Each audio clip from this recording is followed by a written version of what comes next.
नमस्कार, स्वागत है आप सभी का लक्ष्य अध्ययन में और मैं हूं प्रीति रावत।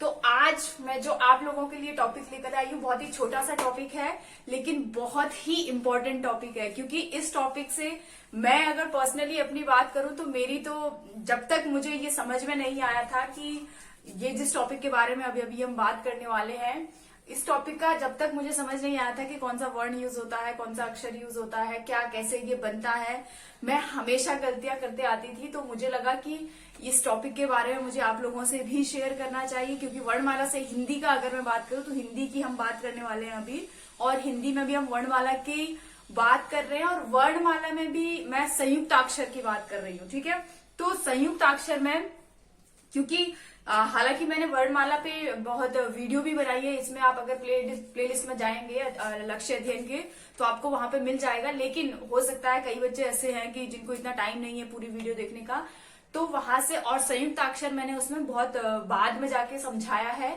तो यहाँ पर मैं आप लोगों को बता देना चाहती हूँ, संयुक्ताक्षर आज का हमारा टॉपिक है। और बहुत ही, देखो, हमें लगता है ऐसे है कि हमें आता है ये सारी चीजें, ठीक है, लेकिन मैं सच बताऊं, मैंने जब तक मुझे इसका टॉप कंसेप्ट क्लियर नहीं था, मैं हमेशा से इसमें गलतियां करती आती थी। एग्जाम जब भी कभी हिंदी से स्टेट लेवल के एग्जाम है, मैंने इसमें बहुत बार गलतियां करी है। क्योंकि खैर वो सारी बातें फिर कभी शेयर कर दी जाएगी आपके साथ, ठीक है, कि मेरा सफर कैसा रहा।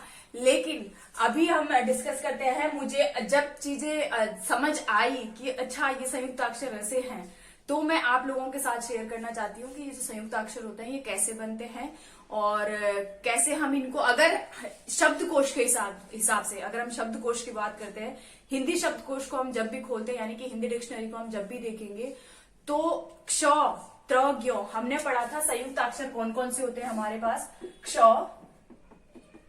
त्र और ज्ञ, और एक और होता है श्र।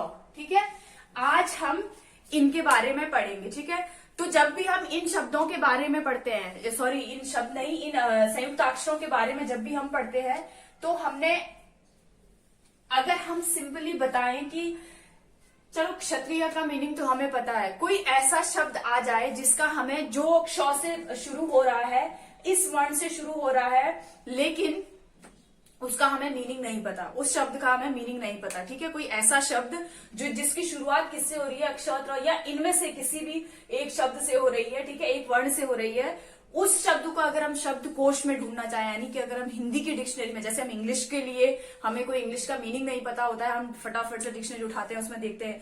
फिर अगर एप्पल का हमें मीनिंग नहीं पता तो सबसे पहले हम ए अल्फाबेट वाली पेज खोलेंगे, फिर उसमें भी हम पी जहां पे लिखा हो वो वाला सीरीज देखेंगे। ठीक है, फिर उस हिसाब से, तो वैसे ही मैं ये आपके सामने डिस्कस करना चाह रही हूँ, अक्षर, ज्ञ और श्र को हम किस में ढूंढेंगे। ठीक है, तो सबसे पहले मैं आपको बता देना चाहती हूं कि अगर हम शब्दकोश की बात करें तो क्ष, त्र, ज्ञ और श्र, इनका अपना कोई अलग से शब्दकोश में इनके लिए कोई भी अगर आप पेज ढूंढना चाहेंगे कि ये इनका कोई वर्ग नहीं है। ठीक है, हम अगर ढूंढें कि तो हम कैसे पता करें कि अगर हमें इनमें से, इनसे बने हुए शुरुआत अगर इन शब्दाक्षर संयुक्ताक्षरों से हो रही है, उस शब्द का मीनिंग हम कैसे ढूंढें, तो मैं आपको बहुत ही सिंपल वे में बता देना चाहती हूँ।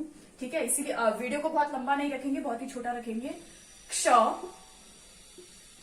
त्र, ज्ञ और श्र। ठीक है, ये हमारे पास 4 वर्ण है या संयुक्ताक्षर है।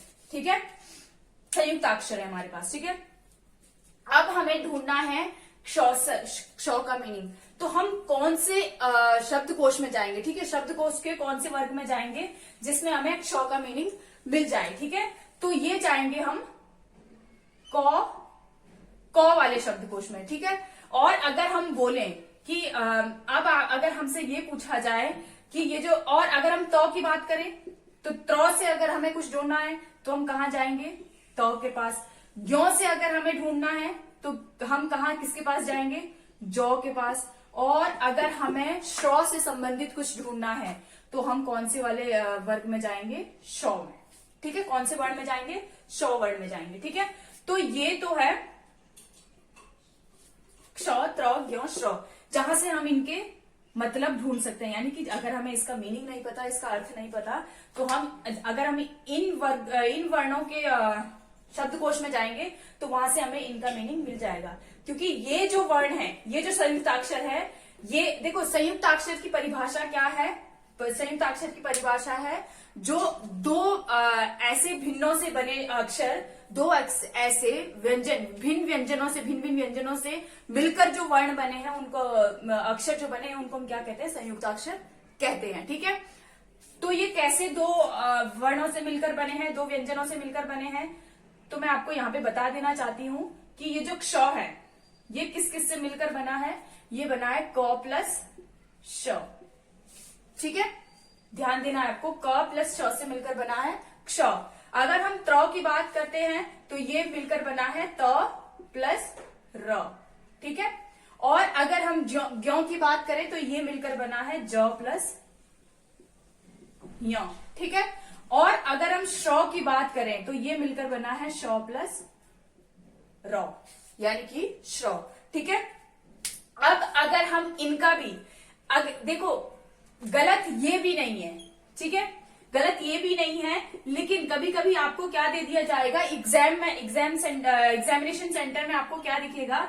वर्ण विच्छेद के लिए दिया जाएगा। क्ष को आपको बोल दिया जाएगा कि आपको इसका वर्ण विच्छेद करना है। ठीक है, तो वर्ण विच्छेद हमें कैसे करना है? यानी कि ये जो वर्ण है, ये जो क्ष है, इसके साथ कितने वर्ण हैं हमें ये देखना है। ठीक है, तो अगर हम वर्ण विच्छेद करें तो देखो, इनके साथ दो व्यंजन तो है ही, प्लस क्या है? एक स्वर भी है। किसके साथ स्वर है? जो हमारे पीछे वाले जो क्या है, जो वर्ण है, उनके साथ क्या मिला हुआ है? स्वर लगा हुआ है। ठीक है, जो पीछे के जो अक्षर है, इनके साथ क्या है? स्वर लगा हुआ है। ठीक है, अब अगर हमें यहाँ पे और थोड़ा वर्ण विच्छेद करना है, थोड़ा इसको और विस्तारित रूप में लिखना है, तो हम इसको कैसे लिखेंगे? क प्लस श प्लस अ। अब जाके ये क्या बन गया? क्ष। ठीक है, सेम ऐसे ही हम त, र और अ। अब ये जाके क्या बन गया? त्र। अगर हम ज्यों की बात करते हैं तो क्या हो जाएगा? ये ज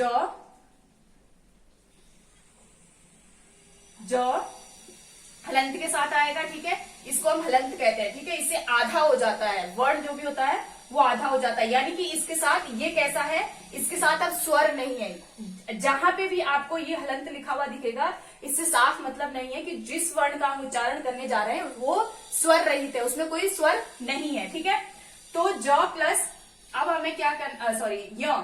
ठीक है, य प्लस अ, तो ये क्या हो जाएगा? ज्ञ। ठीक है, और अगर हम श्र की बात करते हैं तो सेम श्र में भी हम, ये वर्ण विच्छेद हो रहा है। ठीक है, मैं आपको बार बार इसलिए बता रही हूं ताकि आपको ध्यान रहे। ये क्या है? ये वर्ण विच्छेद है। श प्लस र प्लस अ, ये मिलकर क्या बन गया? श्र। ठीक है, तो ये थे हमारे आज का, आपको समझ में आ गया होगा, क्योंकि मैंने इसमें बहुत ज्यादा गलतियां करी है, तो मुझे लगा कि क्योंकि हो सकता है मेरे जैसे बहुत सारे बच्चे हो जिनको ये जो कंसेप्ट है, ये क्ष, त्र, ज्ञ और श्र का ये समझ में नहीं आता हो, तो इसीलिए मैंने आपको ये बताना जरूरी समझा। ठीक है, क्योंकि वर्णमाला में भी मैंने इसको आपको इतने ही अच्छे से समझाया है, लेकिन थोड़ा पीछे, क्योंकि ये लास्ट के संयुक्ताक्षर हम सबसे लास्ट पढ़ते हैं, इसलिए थोड़ा एंड में जाके उस वर्णमाला में आपको ये कंसेप्ट दिखेगा।